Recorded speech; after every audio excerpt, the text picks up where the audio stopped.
নমস্কাৰ কৃষক বন্ধু বান্ধৱীসকল, PM কিষাণৰ 19 নম্বৰ কিস্তিৰ ধন পাবলৈ সময় সমাগত।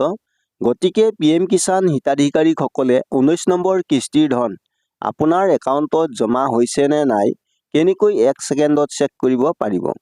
আহক জানো এই ভিডিঅ'টোৰ জৰিয়তে।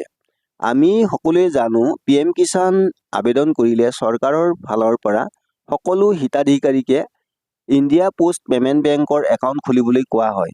সম্ভৱ আজি প্ৰায় 90% লোকে PM কিষাণ একাউণ্টৰ লগত ইণ্ডিয়া পোষ্ট পেমেণ্ট বেংক খুলি DBT লিংক কৰি ৰাখিছে। গতিকে যিসকলৰ ইণ্ডিয়া পোষ্ট পেমেণ্ট বেংকৰ একাউণ্ট আছে তেখেতসকলে PM কিষাণৰ 19 নম্বৰ কিস্তিৰ ধন মুকলি হোৱাৰ সময়ত ইণ্ডিয়া পোষ্ট পেমেণ্ট বেংক একাউণ্টৰ লগত ৰেজিষ্ট্ৰেশ্যন কৰি ৰখা মোবাইল নাম্বাৰৰ দ্বাৰা 7799022509 নম্বৰত মিছ কল দিলেই মোবাইলত SMS-ৰ দ্বাৰা বেলেঞ্চ কিমান আছে দেখুৱাব।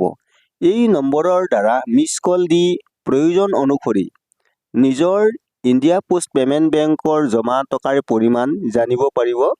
ইণ্ডিয়া পোষ্ট পেমেণ্ট বেংকৰ বাহিৰে PM কিষাণ হিতাধিকাৰীসকলৰ অন্য বেংক হ'লে ছাৰ্ভিচ চেণ্টাৰত গৈ আধাৰ নম্বৰৰ সহায়ত ফিংগাৰ দি বেলেঞ্চ চেক কৰিব পাৰিব।